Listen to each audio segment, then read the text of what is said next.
Hello, everyone. Hey, Celeste. Hey, Jonathan, and welcome everyone to our live. Hello, everyone. So happy you're here. So we have a very special live today. I think less of an interview, more of a discussion, but I do have some questions for Celeste. And I'm super excited because Celeste is an expert in yoga interventions, using yoga to help people with brain injury and concussion. And she's going to be sharing some of her work during the upcoming Neuroscience and Yoga Conference. And I'm really looking forward to it. I've had a little bit of a sneak peek of it, but I'm excited for the actual class. Yeah. You just mentioned to everyone that actually there's already been 4,000 people that have signed up to the yoga conference that you're running, and everyone's invited. So if you haven't already, I highly recommend grabbing your spot. Thank you, Celeste. Yes, I was just going to say the conference is free if anyone wants to attend, and there are upgrade options if you want to take them. And they are, Um, the conference is fantastic. Like we had Dr. Jonathan speak at our teacher training, and it was absolutely mind blowing. People were beside themselves afterwards. So thank you for your time and sharing your knowledge with us. Likewise, Celeste. Thank you. So I have a really important question to start with for you, which is it's a challenging one. What does your personal yoga practice look like? So I go to my local yoga studio where I have my local teacher. But what I will say is that my yoga practice looks a little bit different to most people in the room because I have been specializing as a functional neurologist.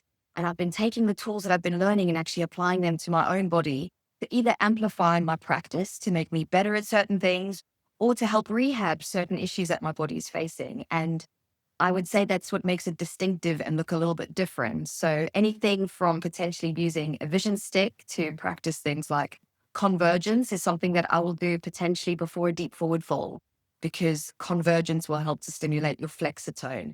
These little hacks are the kinds of things that I'll probably kind of pepper into my practice. That's really interesting. And tell me a little bit more about like your background and what got you interested in this and yeah, how you got started.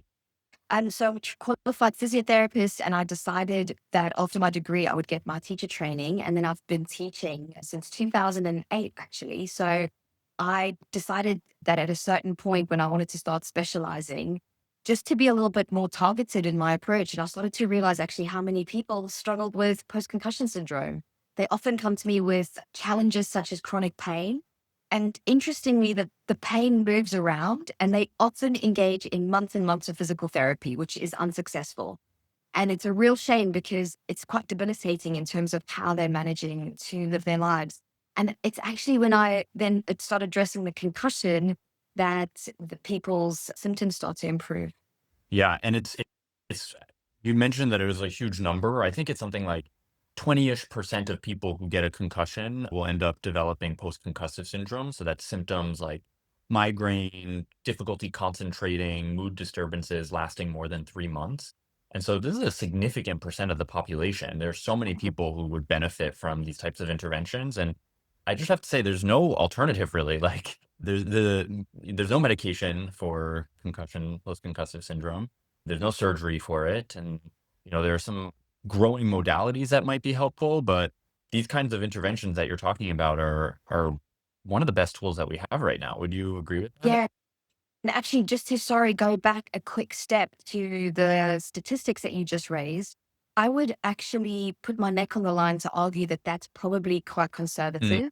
particularly because most people don't connect the dots. When they do have a concussion, it's either very mild, so they're sent home. And I think that the scans that a lot of even the severe concussed people go through come back actually that these people are okay. But when we start to rehab the concussion, this is years after the concussion. When we actually start to take someone's history and go, oh, you had two whiplash injuries, like maybe we should address that. So many people, chronic pain, mood issues, sleep issues, light sensitivity, sound sensitivity, these things that they're living with, struggling with so much day to day, start to get better. And so I personally think that actually the medical world maybe needs to start taking any head trauma, no matter how mild, far more seriously. And actually they should be more targeted directions that we can send people in to help get help from very early because it's actually there's so many like little easy things that people can do to help them rehab quite quickly if they know what to do. Right. Yeah, because many of the exercises are going to target the visual system, the coordination system, and just with those rehab exercises, people can get a lot better. Yeah, visual system is a big one. I would say the vestibular system, the cerebellum, those are other two really big systems. And I would say things like really encouraging people with post-concussion syndrome to do cardiovascular exercise because often their brain is using far more energy and yet they're not getting the oxygen supply that they need. So I think this is where yoga really comes in and can be quite powerful because yoga, of course, puts a massive emphasis on breath work and actually is something that's not traditionally yogic, but it is a breathwork tool that is highly effective for people with post-concussion syndrome is air hunger drills. Because when you start to hold your breath, you increase the amount of carbon dioxide and increased CO2 opens the gateways for oxygen to be absorbed into the tissues. So when we analyze their oxygen saturation with a pulse oximeter, they often have high blood oxygen saturation but they are not getting that oxygen into their brain. And so that is where something like that can be so, so useful. But just any kind of correct breathing is already such a brilliant step in the right direction. Another, and not typically yogic, but you can easily do this with yoga pants, is just to tie them around your waist so that it's a resisted breath. And that resistance against your respiratory muscles is so, so powerful for people's rehab. That's really interesting. And do you tell us about how you apply this clinically, like in your physical therapy practice? And yeah, tell us about how you've been doing that. So I basically have got like a little checklist of things which I run through, and I typically start with the first two. First, I make sure that they understand the power of aerobic exercise and how important that is. And so, if it is more of a yoga client, I'll make sure that I start to incorporate cardiovascular drills into the session.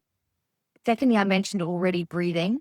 And then we start going into things like mapping, understanding that their joint, particularly their jaw, the joint rich areas of the hand, thoracic spine, seat, those need to be very well mapped because they have such a strong influence on the neural tissue that they connect with. And when I say things should be well mapped, that I'm not just talking in terms of movement mapping, but also sensory mapping.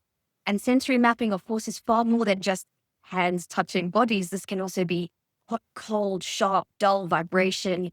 All of those tools can help to improve proprioception. And so, particularly, I mentioned joint rich areas, but scars, tattoos, these are typically quite under-mapped areas of the brain. So if we can light those tissues up, it can actually help people improve quite a lot.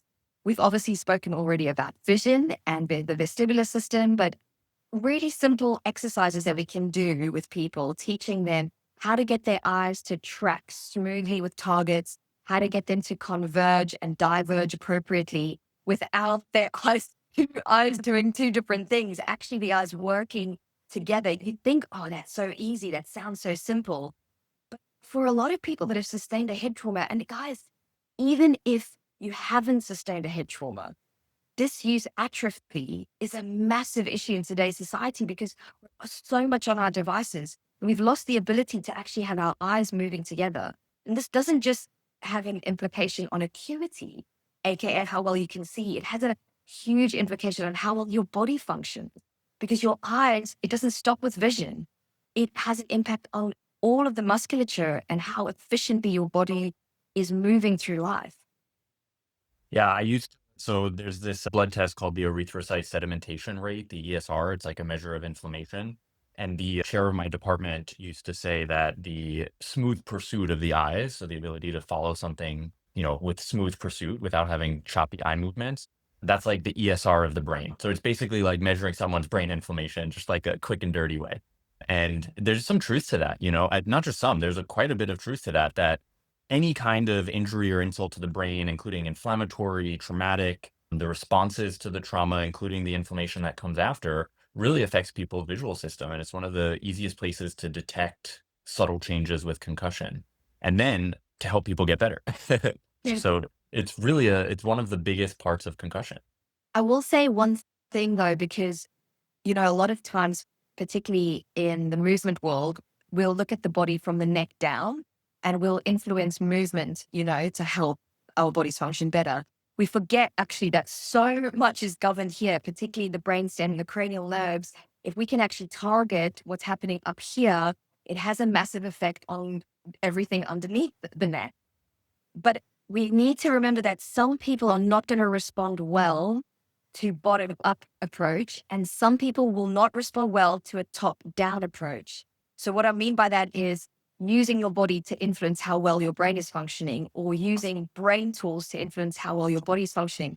We have to test. I think one of the things that I really wanted to emphasize was, even if you're a yoga teacher, even if you're a physical therapist, we shouldn't just be thinking, well, this tool is really, really powerful to help people rehab. We should be testing it, because individualization is so hypercritical for people to get better. Yeah. Yeah, because sometimes people say, like, if you've seen one person with concussion, you've seen one person with concussion, because each one is so unique and different. Exactly. There are And some so, patterns. There are definitely some patterns. I use like a really clever little measuring chart, and it tracks things like sleep, mood, discomfort in their bodies, light sensitivity, sound sensitivity. And it has a ratio from 0 to 6. And I get before each session then to create a tick on how severe things have been for them that week. And my goal is to see if the intervention that I'm applying is moving their ticks closer to the zeros, because then I know what I'm doing is successful. If they're staying all the way over in the sixes, what I'm doing is I'm yeah, working. And I think that that is a test retest. I think everybody, A, should be taking a history, whether you're a movement coach or a doctor, and B, we should be using these trackers to kind of see if our intervention is effective. yeah. We do have a question from the audience, which is, what do you think about a combination of both top down and bottom? Absolutely brilliant, but we do need to test, as I mentioned. The reason I mentioned top down, bottom up is some people, for example, I have a post-concussion client. When I do vestibular drills with her, which is your inner ear, and we start to tilt the head and keep the eyes focused or move the eyes along with a target like this, and it affects your balance, she gets very nauseous and very dizzy straight away. So a top down approach for her is really ineffective. However, we get really great results when we do joint mapping, sensory mapping. Then we can actually see that that helps to improve her neurological function. And then it makes it easier for us to go into things like vestibular drills. Can you clarify what would be a top down approach for someone like that? Like, what would that look like compared to the more body approach? So that would be something like all of your cranial lobes or a top-down approach, your vision drills and your vestibular drills, your cerebellar drills. A body approach would be, I mean, they all interlink. It's hard to separate the systems because everything is it's one at the end of the day. But if I was going to do more sensory work on the peripheral nervous system to improve proprioception, or I was going to do more motor-based work, it still obviously all comes from the brain or goes back to the brain. But sensory work, I would say, is one of the best bottom-up approaches that you can use for people. Yeah. Yeah, I totally agree with you that sometimes the top down, bottom up thing gets really blurry. Like, what actually, Yeah, what's top, what's bottom here? Like, exactly. but yeah, I know during the class that you're doing during the conference that there's going to be a lot more of this, and people already are asking, where they can learn more about you and your work. And I think that your Instagram page is a great place. Yeah, for sure. So for anyone asking, you'll easily be able to find that with this Instagram live. And then also during the conference, you'll have an hour long session with us, which I think everyone's really looking forward to. I'm so Um, excited. Yeah, I've got a whole slide deck prepared for you guys. We're going to go into a lot of the stuff. We're going to be doing a lot of the drills as well. yes. So come ready to move, because I'm going to make you do the vision drills. The vestibular drills will be retesting. And I think that's going to be powerful for you, because you're going to be able to feel, wow, when I do a vestibular drill, that makes me dizzy. Now, I just want to clarify, whilst that is very common, it's not normal.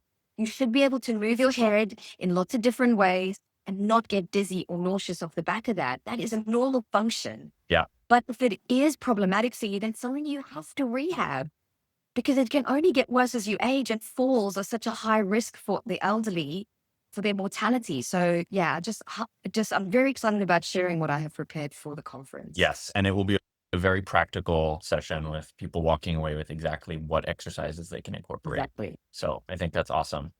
And so that's going to be April 24th, 9 a.m. Eastern Standard Time, which is 2 p.m.